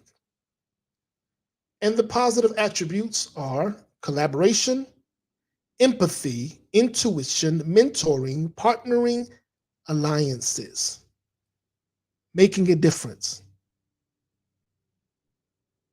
Hence the reason why I'm here, to integrate with you, to collaborate with you. All right? Ladies, you have anything you want to add to that space, the integration, the making a difference? And that you are. Well, thank you. In the final Yes, you stages, are. I'm thankful for that. Thank you. I'm grateful for you allowing me to partner with you. The last stage of development is serving. The last level of consciousness is service. Service. Ebony's going to appreciate this one. Service. Now, service consciousness, which is the seventh level of human consciousness, is about selfless service to the cause or the work which all allows you to use your gifts and talents, the work you were born to do. You reach this level of consciousness when making a difference becomes a way of life, when you surrender to your soul. When you are now fully endued, in bed with your soul's purpose and living the life of a soul-infused personality. You are at ease with uncertainty and embrace whatever opportunities come your way. You feel as if you are being guided by your soul. At this stage of development, you find yourself needing time for quiet and reflection. You will be seeking the inspiration you need from your soul so that you can live and breathe your purpose every moment of your life. You will know when you are operating from this level of consciousness because there will be nothing else for you to do. You will not want to retire because that would close down your self-expression and take the meaning out of your life. What you previously considered work now becomes your play. At this level of consciousness, you let the doing flow through the being. At this level of consciousness, you let the doing flow through the being. Oh, I teach that, don't I? Yes, you do. And yes, I do appreciate that. I am working on getting back there 100% to And it's just a process, it's steps. So if you take the steps that we've shared in this conversation, it would aid you on getting there, meaning that you don't need to just jump from 1 to 7 or 2, 3, 4, 5 to 7, but simply say, okay, well, I'm at a 3 right now, but I can be a 4. This is what it takes for me to be a 4. Let me master 4. You master 4. Let me master 5. You say, well, let me just sit in 5 for a moment. And then when you're ready to master 5, you say, okay, bring on 6. And then you say, bring on 7. It's a process. It's not something, it's a marathon, not a sprint. And we don't need to beat ourselves up if we haven't arrived where we desire to be that quickly. But it gives us a benchmark in order for us to be able to obtain what it is that we desire to be. It gives us the benchmark. So we can go deeper into that, but we're going to switch over now to not paradigms, but because we're already an hour and 44 minutes in. So we're definitely going to shut the stream down in 15 minutes. But I want to move over here to, let's talk about dimensions. This is important because this is also going to give us a baseline of where we are and allow you to really get an understanding so that you can make your choice if this is enough or you desire to experience more. If this is enough or you desire to experience more. All right, so there's levels of consciousness and there's multidimensional realities, right? Now I know you've heard of many of us. Well, how many of us have heard that we live in a third dimensional reality? This may sound familiar to you because you may have seen the movie The Matrix. You may have even heard talk about a fifth dimension. And over the last few years, well, really more than the last few years, but over the last few decades, there's been it's been a common conversation in the spiritual community to talk about terms of living in a multidimensional reality. And this is also referred to as level of consciousness as well. So we're still bridging the gap between what we just discussed to where we are now, right? Just from a more broader perspective. It's because once you understand their level of consciousness, then it's easier to understand the multidimensional reality. Hence the reason why I went through the level of consciousness in such great detail previously. But I want you to think of I want you to think of dimensions as state of consciousness. And there's another common term that's being tossed around right now. It's called collective consciousness. And this is simply when humans as a whole and the level of consciousness or frequency that the group is radiating. We're radiating or we are moving at the same frequency and the same pace, at the same pace. Yeah, pace is the right word. At the same pace. And it's been stated for years that we're operating in the third dimension. Like, what does that mean? What does it mean to operate in the third dimension? And it's believed that since the planetary alignment on December 21st in 2012, that we have progressively been moving into a fifth dimensional reality. But so we're going to get into these dimensions and explain it so that we can really understand it at a very rudimentary level. And so that you can understand it and be able to determine where you are.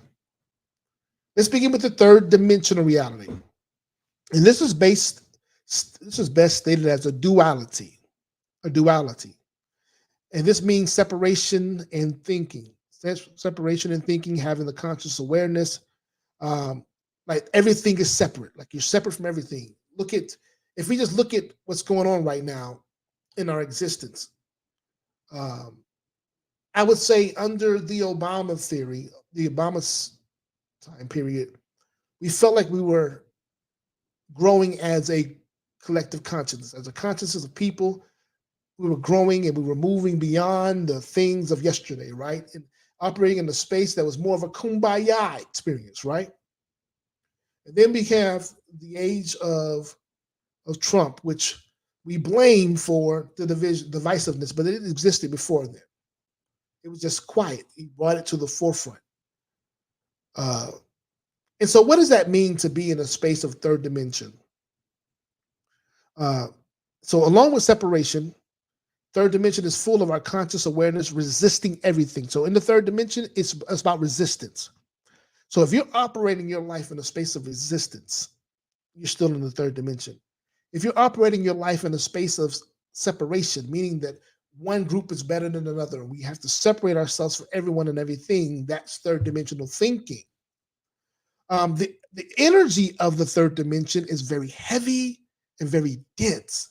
So if you're feeling like somebody's sitting or an elephant is sitting on your chest, you're feeling like you're carrying around a whole backpack of bricks up a mountain, if you feel like just a sense of overwhelm, you're operating in the third dimension. You're operating in the third dimension. And in this third dimension, it's filled with our egos. It's ego-led.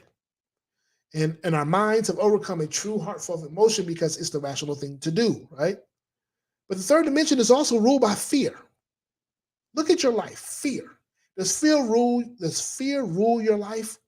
And even to break down the analogy, the acronym of fear, F-E-A-R, does false evidence appearing real? Are you guided and led by illusions? Are you making your decisions based upon illusions instead of facts?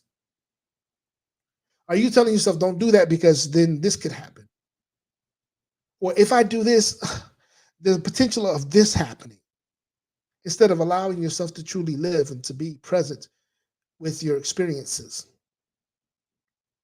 Um,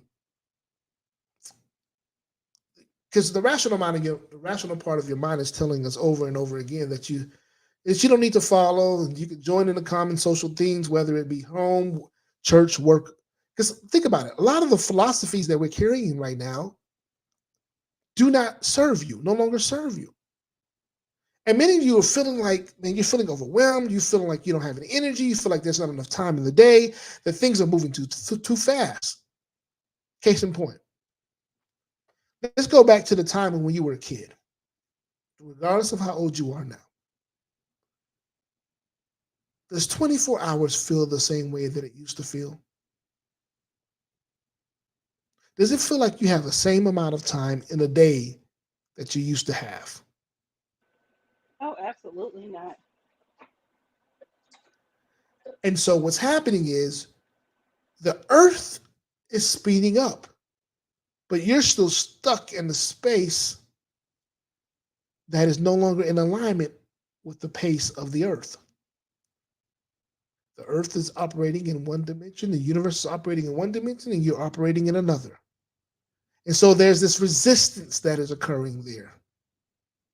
And you wonder why you keep missing out on stuff. It's because you resist the opportunity to be in the flow, to be in a space of allowance. So, does this resonate for anyone? It's just a true assessment. This is not a judgment, because we're going to give you the tools that help you to shift if you desire to. Are you guided by fear? Whether it's fear of loss, fear of lack, fear of disappointment, whatever the illusion is, fear of disease, fear of ailments, fear of poverty, fear of success. Are you guided by any one of those illusions? I'll wait.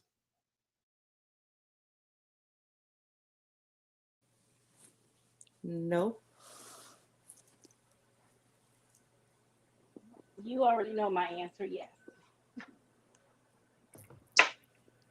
And the only reason why I asked this question is because I want us to take an honest assessment.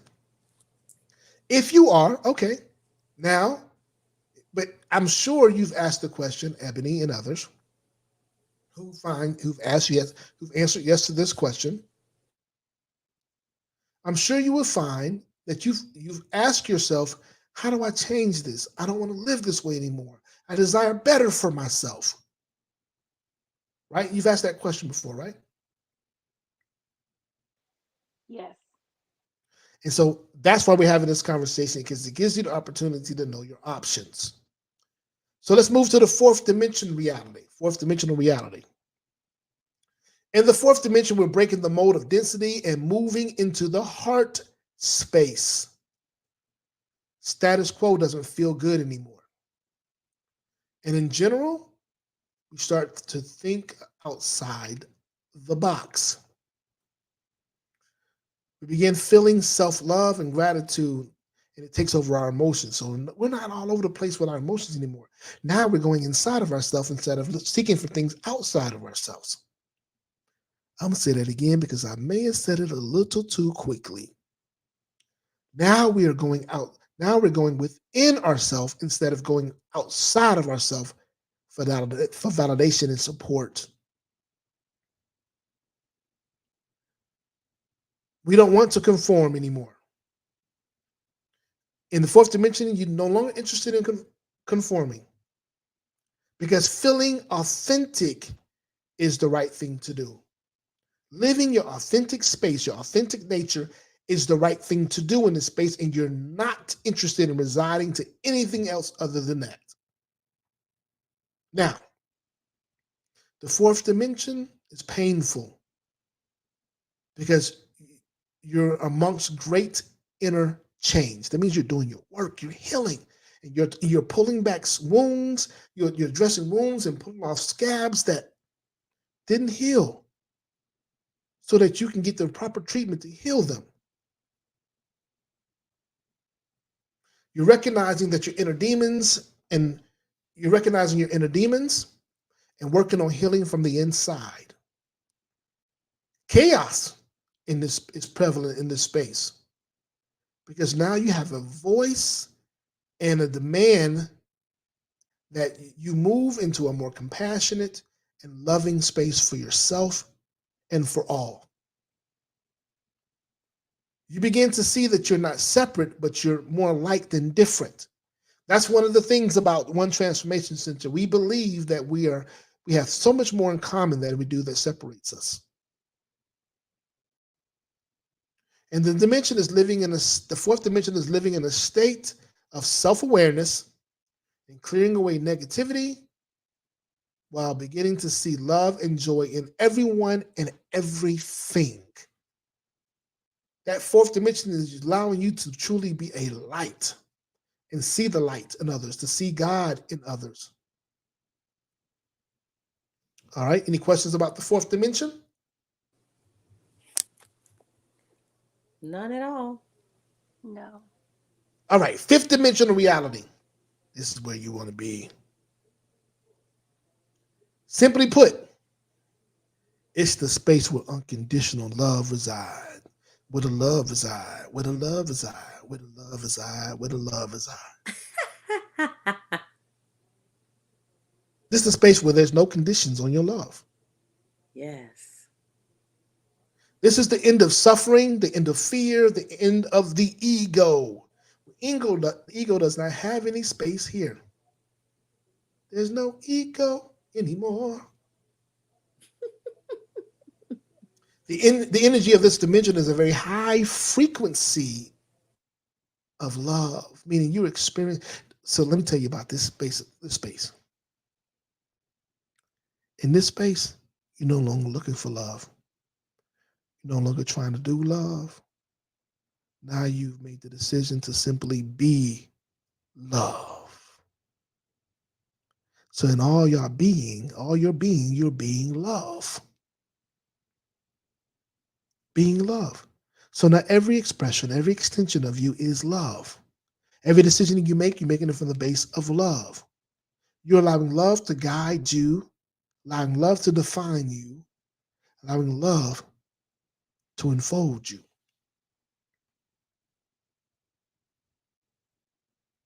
I'm not going to sing that song. I'm going to do a little music soul child on you right quick, but I'm not doing it. The energy of this dimension is very high frequency. Hence the reason why it moves very quickly. Very quickly. So think about it. Everybody has done double dutch before, right? We've all done double dutch, and we sit there on the outside and we're moving back and forth like this, right? Moving back and forth, just waiting for our interest to get into the rope. Waiting for our interest to get into the rope. And when we get into that rope, we got to keep up with the pace of it. Yeah, okay. Then we got to get out of it because we don't want to disturb the rope. We want to keep on the rope, keep on moving fluidly. That's the way the fifth dimension is. There's a fluidity that exists in the fifth dimension. There's no judgments and only recognition of oneness, that we all are one. We live in a self-love and unconditional love for others. Our goals are to serve and help others and have compassion for all living things. Our mind is in complete alignment with our heart center or our soul. We are love at the soul level, the level of creation. And the fifth dimension is living the way that our creator meant for us to live. Hence the reason, like for instance, so if you want to be in that space, this is a mantra that you can repeat. God, help me to see. I desire to see as you see, to think as you think, to know what you know, to love as you love, to move as you would move, and to say what you would have, and to say what you would say. That's my desire. And once you move to that space, now you're in alignment with the vibration and the frequency that is existing. And you'll feel the support at a very soul level. The fifth dimension is living the way that our creator meant for us to live. The fifth dimension is what feels like heaven. That's another song. So that Sound of Blackness. It feels like heaven. I don't remember who's on that song. But living in complete alignment with mind, body, and soul is fifth dimensional living. With love, changes our physical body so that it's in radiating at a very high light frequency. Now, this is what happens. If you're not, if the earth and everything thereof, the universe is moving at a fifth dimensional space, and you're not there, then you're feeling your body being affected with illnesses and ailments and dis-ease and stress and turmoil, so on and so forth. But when you are there, when you move into that space, you're in alignment. You don't feel any of that stuff. Your body feels amazing. It feels light. It feels free. And this high level of light frequency triggers and activates all 12 strands of your DNA. So the question I have for you is, can you see now and understand how the levels of consciousness are different dimensions? There's also a higher third dimension, a lower fourth dimension, a higher fourth dimension, and lower fifth dimension. We'll get into that another time. All right? Any questions? Comments?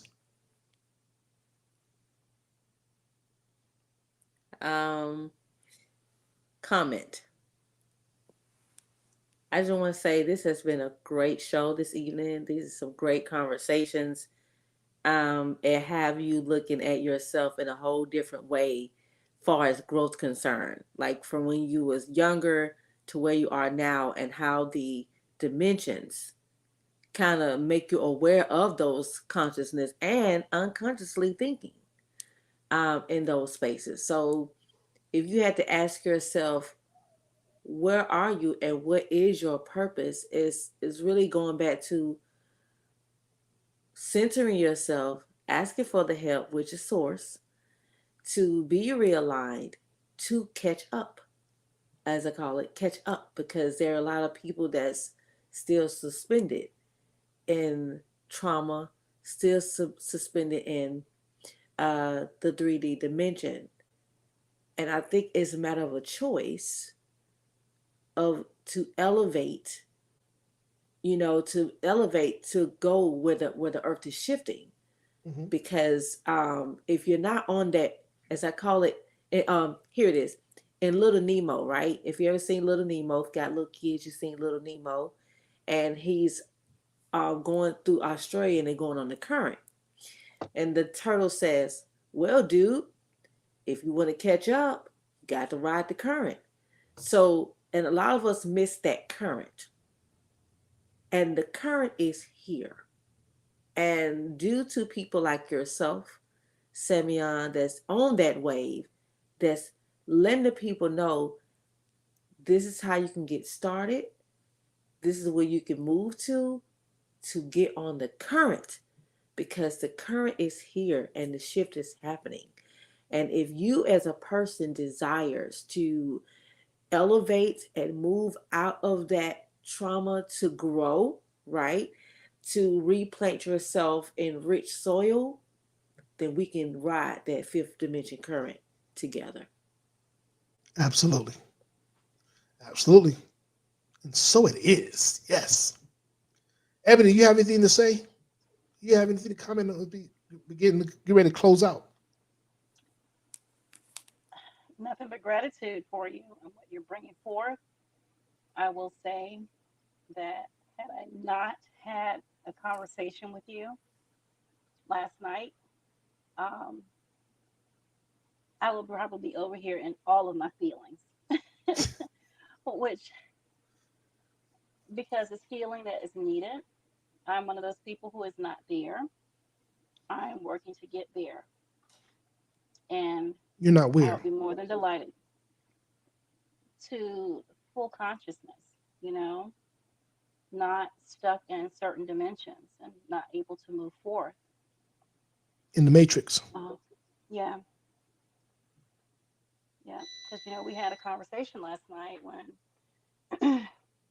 when I shared with you about how I feel and Hmm. just pretty much laid all me out on the floor for you, you Yes. know, and you prayed with me. So that's the space I'm in, and that's the space that I'm trying to move away from. So I'm thankful for you. And I'm I'm grateful thankful for for what you. you're bringing. Thank you. Thank you for being present. Absolutely. I'm immensely grateful for everyone who has been present through this presentation, this live stream. And this is why we do it. This is why we're here.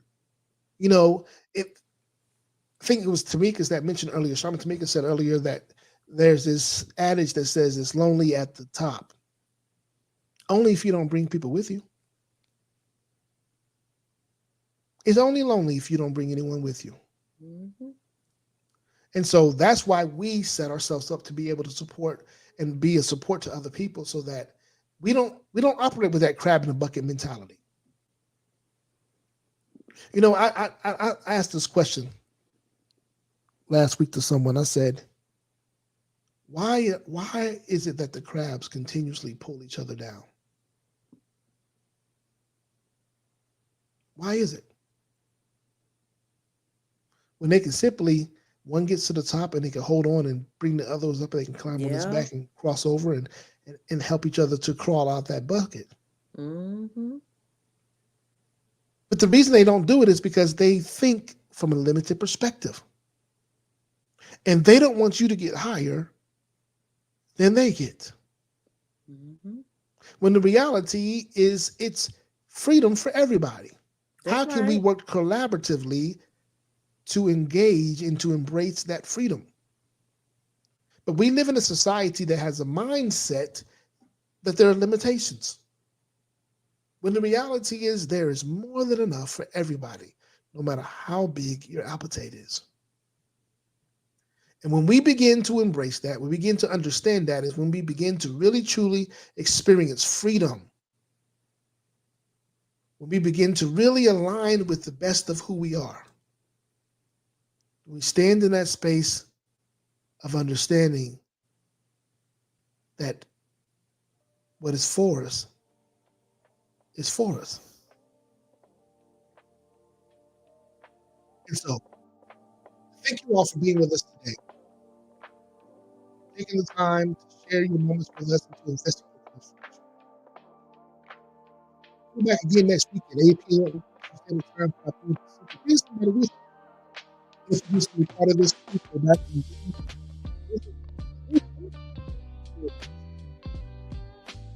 One Transformation Center. And if when you come through here, subscribe. It don't cost you a thing. Hit that notification bell as well and select all so you see this. You get the notifications when we are streaming and going live. Now, if you like this, and if you desire to raise your consciousness, if you desire to be able to operate in the fifth dimension, to be in the flow instead of being in that space of resistance, join us every weekday at 6 a.m. Eastern Standard Time, and on the weekends at 8 a.m. for the morning manifestation sessions. We help you to be able to, we give you the tools that you need in order to be able to shift and to become the best version of yourself, to become that reflection, to be the change that you desire to see, truly be that reflection and extension of the master creator. Because you know what's crazy? What's crazy is that we have the opportunity to really be that expression, but we knock others who don't do it the way that we do it for being more of that expression than we are. We have to get past that and realize that the opportunity is there for us as well. That we all can coexist and stand in the space of allowance that grants us the opportunity to have access to heaven on earth and to true abundance and prosperity. So come on, join us. And I promise you, if you just give me 7 days, consistently waking up, 5 of them at 6 a.m. and 2 of them at 8 a.m., I promise your life will change. All right. And then don't forget, on Sundays, we continue our morning Transform My Life stream, where we're focusing on our 13-week series, week 6 of our 13-week series of the Magnanimous Manifestation series. The Magnanimous Manifestation series. We give you the tools to become master manifestors. All right? Talk to you soon. Be great. Remember to be the change you desire to see. Ciao.